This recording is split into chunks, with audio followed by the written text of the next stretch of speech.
అందరికీ నమస్కారం. నేను డాక్టర్ ప్రియదర్శిని. ఈ రోజు మనము డిసెంబర్ రాశి ఫలాలు ఎలా ఉంటాయి మనం తెలుసుకుందాం. మకర రాశికి అధిపతి మకరం రాశి అని లగ్నం తెలియని వారికి రాశి అని చూసినట్టయితే మకర రాశికి శనిశ్చరుడు అధిపతి.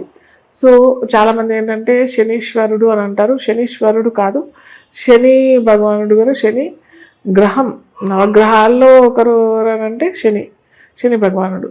అలాగే ఈశ్వరుడు వేరు కదా, మనకి శివుడు. ఇక్కడ శనిశ్చరుడు. శని గమనం మందగమనం అంటే స్లోగా నడుస్తాడు. ఒక రాశిలో 2.5 సంవత్సరాలు అదే రాశిని ఆగిపెట్టుకొని ఉంటాడు కాబట్టి గమనం అన్ని గ్రహాల్లోనే శని మందగమనం అంటే స్లోగా తిరుగుతాడు. కాబట్టి ఒక 30 సంవత్సరాల తర్వాత మళ్ళీ అదే రాశిలోకి వస్తాడు. ఇప్పుడు ప్రస్తుతం అయితే మీనరాశిలో ఉన్నాడు. మీనరాశికి మళ్ళీ మీనరాశిలో రావాలి అని అంటే మళ్ళీ 30 సంవత్సరాల తర్వాత మీనరాశిలోకి వస్తాడు. ఆ విధంగా చూసుకున్నట్టయితే ప్రతి 30 సంవత్సరాలకి శని మారుతూ ఉంటుంటాడు అన్నమాట, అదే రాశికి వస్తుంటాడు.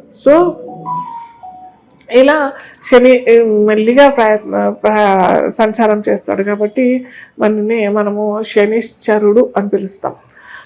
ఇక్కడ మనము మకర రాశికి లగ్నం లేదా రాశి అని చూసినట్టయితే మనకి ద్వితీయంలో అంటే కుంభ రాశిలో రాహు స్థితి పొంది ఉండడం, అలాగే లగ్నాధిపతి లేదా రాశ్యాధిపతి అయిన శని భగవానుడు మనకి తృతీయంలో ఆయన మీన రాశిలో స్థితి పొంది ఉండడం, షష్టంలో అంటే మిథున రాశిలో గురు స్థితి పొంది ఉండడం, అష్టమమైన సింహరాశిలో కేతు స్థితి పొంది ఉండడం, అలాగే లాభంలో అటు వ్యయంలో 2 రాశుల్లోనూ మనకి డిసెంబర్లో మారుతూ ఉంటారు కాబట్టి ఎవరు రవి, బుధ, శుక్ర, కుజుడు ఈ 4 గ్రహాలు మనకి వృశ్చికంలోనూ అటు ధనస్సులోని మారుతూ ఉంటారు కాబట్టి ఈ రెండు ఫలితాలు మనకి ఈ మకర రాశి లగ్నంలో జన్మించిన వారికి ఈ నెల మొత్తం ఉంటుంది.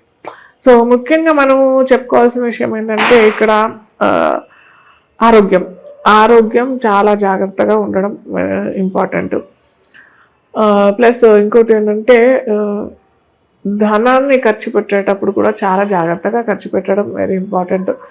ముఖ్యంగా ఈ stock exchange, trading, easy money అని పోతారు కదా, వాళ్ళకేంటంటే ద్వితీయంలో రాహు ఉండేసరికి దురాశ పుడుతూ ఉంటుంది. ఇటు ఎక్కడ పెడతామా అక్కడ పెడతామా లేదా ఆ కన్ఫ్యూషన్లో వీరు ఏంటంటే రాంగ్ ఇన్వెస్ట్మెంట్, రాంగ్ దారి ఎంచుకోవడం వల్ల మొత్తానికి మోసమయ్యే అవకాశాలు చాలా చాలా ఉంటాయి. ఇది కాస్త మీరు చూసుకున్నట్టయితే ఇన్వెస్ట్మెంట్ స్పెసిఫిక్గా ఫైనాన్స్ రంగంలో స్టాక్ ఎక్స్చేంజ్లో ఉన్నవాళ్ళు, ట్రేడింగ్లో ఉన్నవాళ్ళు, లేదా ఫైనాన్స్ చిట్టీలు ఇలాంటివన్నీ ఉంటాయి కదా, చిట్ ఫండ్, ఇలాంటి వారు చాలా జాగ్రత్తగా చేయాలి. ఎందుకంటే అక్కడ వ్యయంలోనే అన్ని గ్రహాలు ఉన్నాయి, 3-4 గ్రహాలు ఎందుకంటే మారుతూ ఉంటాయి. కానీ చెప్పాను కదా, రవి, బుధ, శుక్ర, కుజుడు వీళ్ళందరూ మారుతూ ఉంటారు కాబట్టి ఇది చాలా ఇంపార్టెంట్. ఇన్వెస్ట్మెంట్ చేసేటప్పుడు మనము విద్యార్థుల విషయంలో వచ్చినప్పుడైతే విద్యార్థుల విషయంలో మంచి అవకాశాలు, చదువు సాఫీగా జరిగిపోయే అవకాశాలు. ఎందుకంటే చతుర్థ పంచమంలో మంచి గ్రహస్థితి ఉంది కాబట్టి దిగులు చెందాల్సిన అవసరం అయితే ఏమీ లేదు. విద్యార్థులకు నూతన విద్యా అవకాశాలు, అలాగే నూతన విదేశీ అవకాశాలు వచ్చే అవకాశాలు కూడా చాలా ఉంటాయి. ఉద్యోగస్తులకి మటుకు ఇప్పుడు ఏంటంటే ఫారిన్ వెళ్ళే అవకాశాలు లేదా ఫారిన్ బేస్డ్ జాబ్స్ వచ్చే అవకాశాలు, లేదా ఫారిన్ ఇన్వెస్ట్మెంట్ చేసే వాళ్ళకి మటుకు ఏదైనా ఉంటాయి కదా, కొద్దిగా ఈ ఫారిన్ ఎక్స్చేంజ్ ఇలాంటివి ఏమైనా ఉంటాయి కదా, అక్కడ కూడా వీళ్ళు ఏమైనా ఇన్వెస్ట్మెంట్ చేసినట్టయితే అవి కొద్దిగా పెరిగే అవకాశాలు చాలా ఉంటాయి.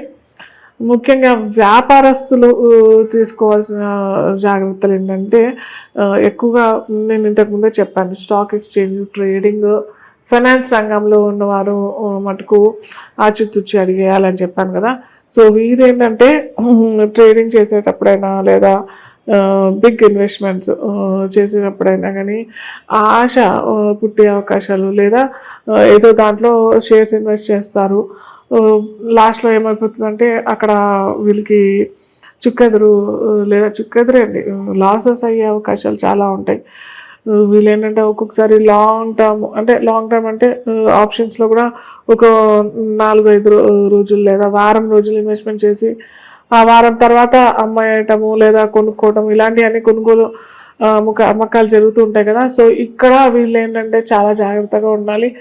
కొద్దిగా వీరు అనుకున్న దానికి కొద్దిగా ఎక్కువ లాభం వచ్చినా కానీ అమ్మేయటం చేస్తేనే మంచిది. అన్లెస్ అండ్ అంటిల్ వీరి జాతకరీత్యా అనుకూలమైన దశలు అంతర్దశలు ఉంటేనే వీరు కొద్దిగా రిస్క్ తీసుకోవచ్చు. కానీ లేకపోతే మాత్రం రిస్క్ తీసుకుంటే మాత్రం పప్పులో కాలేసినట్టే. సో నెక్స్ట్ మనకి వ్యాపారస్తులు అని అనుకున్నాం కదా. వ్యాపారస్తులు అదర్ దాని ట్రేడింగ్, ఫైనాన్స్ వాళ్ళకు కూడా నేను చెప్పేది ఒకటే, కొద్దిగా ఖర్చుల విషయంలో జాగ్రత్తగా ఉండండి.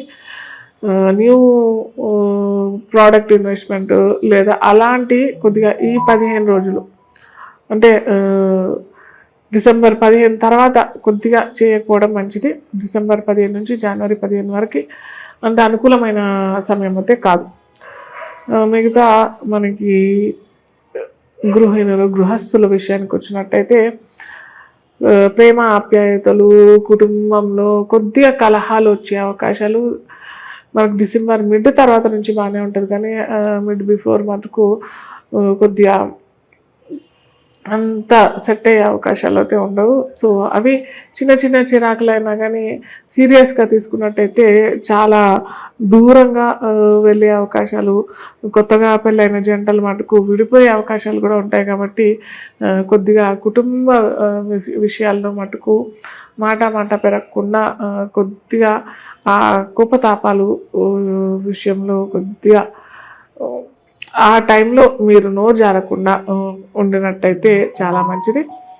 అలాగే ఉద్యోగాల్లో లేదా వ్యాపారంలో కొత్తగా ఆవిష్కరణ ఏమన్నా వస్తువులు లేదా ప్రోడక్ట్స్ ఇన్వెస్ట్మెంట్ ఆవిష్కరణ చేయాలి అని అనుకునే వాళ్ళు మటుకు ఈ డిసెంబర్ మిడ్ తర్వాత ఏమైనా ప్రయత్నం చేస్తే బాగానే ఉంటుంది.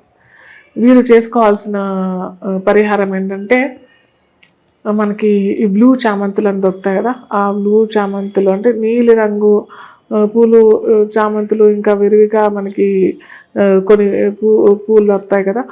ఆ పూలు ఇప్పుడు ఎట్లాగో మనకి డిసెంబర్ నెల కాబట్టి విపరీతమైన పూలు పళ్ళు ఇవన్నీ దొరుకుతాయి కాబట్టి, సో ఇవి వెంకటేశ్వర స్వామి ఆలయంలో అయినా లేదా ఆంజనేయ స్వామి అంటే హనుమాన్ టెంపుల్లో అయినా ఇస్తే చాలా మంచిది.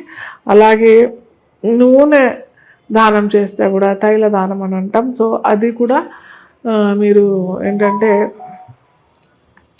ధనుర్మాసం కూడా స్టార్ట్ అయిపోతుంది కాబట్టి విష్ణు ఆలయాల్లో స్పెసిఫిక్గా శనివారాలు ఇస్తే మటుకు చాలా మంచిది.